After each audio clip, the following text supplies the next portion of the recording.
Hey guys, ಎಲ್ಲರಿಗೂ ನಮಸ್ಕಾರ. ಇವತ್ತಿನ ಒಂದು ವಿಡಿಯೋದಲ್ಲಿ ತುಂಬಾ ಜನ ಬಂದು SSP ಸ್ಕಾಲರ್ಶಿಪ್ ಬಗ್ಗೆ ಅಮೌಂಟ್ ಕೇಳ್ತಿದ್ರಿ. ಇವತ್ತಿನ ಒಂದು ವಿಡಿಯೋದಲ್ಲಿ ಕಂಪ್ಲೀಟ್ ಇನ್ಫಾರ್ಮೇಶನ್ ತಿಳಿಸ್ಕೊಡ್ತೀನಿ. ಇನ್ನ ಚಾನಲ್ಗೆ ಸಬ್ಸ್ಕ್ರೈಬ್ ಮಾಡ್ಕೊಂಡಿಲ್ಲ ಅಂದ್ರೆ ಸಬ್ಸ್ಕ್ರೈಬ್ ಮಾಡ್ಕೊಂಡು ಪಕ್ಕದಲ್ಲಿರುವಂತ ಒಂದು ಬೆಲ್ ಐಕಾನ್ ಕ್ಲಿಕ್ ಮಾಡೋದು ಮರಿಬೇಡಿ. ಬನ್ನಿ ವಿಡಿಯೋನ ಸ್ಟಾರ್ಟ್ ಮಾಡೋಣಂತೆ. ಸೊ ಮೊದಲನೇದಾಗಿ SSP ಸ್ಕಾಲರ್ಶಿಪ್ ನ ಒಂದು ಅಮೌಂಟ್ ಯಾವಾಗ ಬರುತ್ತೆ ಅಂತ ಹೇಳ್ಬಿಟ್ಟು ತುಂಬಾ ಜನ ಕೇಳ್ತಿದ್ರೆ, ಮತ್ತೆ ಡೇಟ್ ಯಾವಾಗ ಎಕ್ಸ್ಟೆಂಡ್ ಮಾಡ್ತಾರ ಅಂತಾನು ಕೂಡ ತುಂಬಾ ಜನ ಕೇಳ್ತಿದ್ರೆ ಹೊಸ ಅಪ್ಲಿಕೆಂಟ್ಸ್. ಸೊ ಇವಾಗ ಸದ್ಯದ ಮಟ್ಟಿಗೆ ಅಪ್ಡೇಟ್ ಇರೋ ಪ್ರಕಾರ ಯಾವುದೇ ಡೇಟ್ ಅನ್ನುವಂಥದ್ದು ಸದ್ಯಕ್ಕೆ ಚೇಂಜ್ ಮಾಡಲ್ಲ ಅಂತ ಹೇಳ್ಬಿಟ್ಟು ಕೊಟ್ಟಿದ್ದಾರೆ ಅಂತಾನೆ ಹೇಳ್ಬೋದು. ಏನಕ್ಕಪ್ಪ ಅಂದ್ರೆ 3 ಬಾರಿ ಅಪ್ಲಿಕೇಶನ್ ಡೇಟ್ ಅನ್ನುವಂಥದ್ದು ಎಕ್ಸ್ಟೆಂಡ್ ಮಾಡ್ಕೊಂಡೇ ಬಂದಿದ್ದಾರೆ. ಇನ್ನೂ ತುಂಬಾ ಜನ ಅಪ್ಲೈ ಮಾಡಿಲ್ಲ. ಸೊ ಯಾರೆಲ್ಲ ಅಪ್ಲೈ ಮಾಡಿದಿರೋ ಅವ್ರಿಗೆ ಅಮೌಂಟನ್ನು ಕೂಡ ಕಳೆದ ವರ್ಷದ ಅಮೌಂಟನ್ನು ಕೂಡ ಅವಾಗಲೇ ರಿಸೀವ್ ಆಗ್ಬಿಟ್ಟಿದೆ ಅಂತ ಹೇಳ್ಬೋದು. ಫಸ್ಟ್ ವೆರಿಫಿಕೇಶನ್ ಆಗ್ಬಿಟ್ಟು.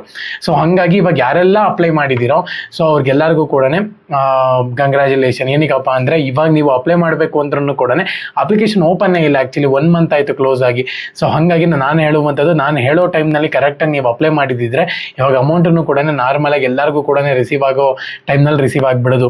ಏನಕ್ಕಪ್ಪ ಅಂದರೆ 2024, 25 ಮತ್ತು 25, 26 ಇಂದ ಅಮೌಂಟು 24, 25 ಅಮೌಂಟ್ ಇಂದ ತುಂಬ ಜನಕ್ಕೆ ರಿಸೀವ್ ಆಗಿಲ್ಲ ಅಂತಲೇ ಹೇಳ್ಬೋದು. ಇವಾಗ ಟ್ರೈಬಲ್ ವೆಲ್ಫೇರ್ ಡಿಪಾರ್ಟ್ಮೆಂಟ್ ಅವ್ರಿಗೆ ಆಲ್ಮೋಸ್ಟ್ ಅಮೌಂಟ್ ರಿಸೀವ್ ಆಗ್ತಿದೆ ಅಂತಲೇ ಹೇಳ್ಬೋದು. ಕಳೆದ ವಿಡಿಯೋದಲ್ಲಿ ಕಮೆಂಟ್ ಸೆಕ್ಷನ್ ನಾನು ಚೆಕ್ ಮಾಡಿ ನೋಡಿದಾಗ ತುಂಬ ಜನ ಅಮೌಂಟ್ ಅನ್ನುವಂಥದ್ದು ರಿಸೀವ್ ಆಗ್ತಿದೆ ಬ್ರೋ.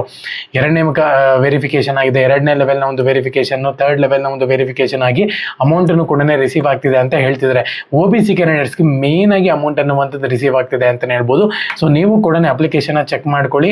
ಬಂದಿಲ್ಲ ಅಂತ ಹೇಳೋದಾದ್ರೆ ಸೊ ಏನೋ ಅಪ್ಲಿಕೇಶನ್ ವೆರಿಫಿಕೇಶನ್ ಇದ್ರೆ ವೆರಿಫಿಕೇಶನ್ ಮಾಡಿಸ್ಕೊಳ್ಳಿ ತಾಲೂಕು ಆಫೀಸಲ್ಲಿ. ಹಂಗೂ ಕೂಡ ಬಂದಿಲ್ಲ ಅಮೌಂಟು ಅಂತ ಹೇಳೋದಾದ್ರೆ ಅವರ ಒಂದು ಕಸ್ಟಮರ್ ಕೇರ್ಗೆ ಕಾಲ್ ಮಾಡಿಬಿಟ್ಟು ನೀವು ಕೇಳಬಹುದು ಏನು ಪ್ರಾಬ್ಲಮ್ ಆಗಿದೆ ಅಂತ ಹೇಳ್ಬಿಟ್ಟು. ಮೇನ್ ಇಂಪಾರ್ಟೆಂಟು ನಿಮ್ಮ ಒಂದು ಅಪ್ಲಿಕೇಶನ್ ವೆರಿಫೈ ಆಗಿರಬೇಕಾಗುತ್ತೆ, DDO ಅಪ್ರೂವ್ ಆಗಿರಬೇಕಾಗುತ್ತೆ. ಇಷ್ಟ ಆಗಿದೆ ಅಂತ ಹೇಳೋದಾದ್ರೆ ನಿಮ್ಗೆ ಅಮೌಂಟ್ ಅನ್ನೋದು ಬರುತ್ತೆ. ವೆರಿಫಿಕೇಶನ್ ಎಲ್ಲಿ ಮಾಡಿಸ್ಬೇಕು ಅಂದರೆ ತಾಲೂಕು ಆಫೀಸಲ್ಲಿ ಹೋಗ್ಬಿಟ್ಟು ನೀವು ವೆರಿಫಿಕೇಶನ್ನ ಮಾಡಿಸ್ಬೇಕಾಗುತ್ತೆ. ಇಷ್ಟು ಪ್ರೊಸೀಜರ್ ಇರುತ್ತೆ ಅಂತಲೇ ಹೇಳ್ಬೋದು. ಪ್ರತಿಯೊಬ್ಬರೂ ಕೂಡ ಯಾವುದೇ ಕಾರಣಕ್ಕೂ ಮಿಸ್ ಮಾಡ್ಕೊಳ್ಳೋಕೆ ಹೋಗ್ಬೇಡಿ. ಎಲ್ಲರೂ ಕೂಡ ಹೋಗ್ಬಿಟ್ಟು ವೆರಿಫಿಕೇಶನ್ ಮಾಡಿಸಿ. ಅಮೌಂಟ್ ಅನ್ನುವಂಥದ್ದು ಖಂಡಿತವಾಗ್ಲೂ ಕೂಡ ಬರುತ್ತೆ. ಇವತ್ತೆಲ್ಲ ನಾಳೆ ಖಂಡಿತವಾಗ್ಲೂ ಕೂಡ ಬರುತ್ತೆ. ಓಕೆನಾ?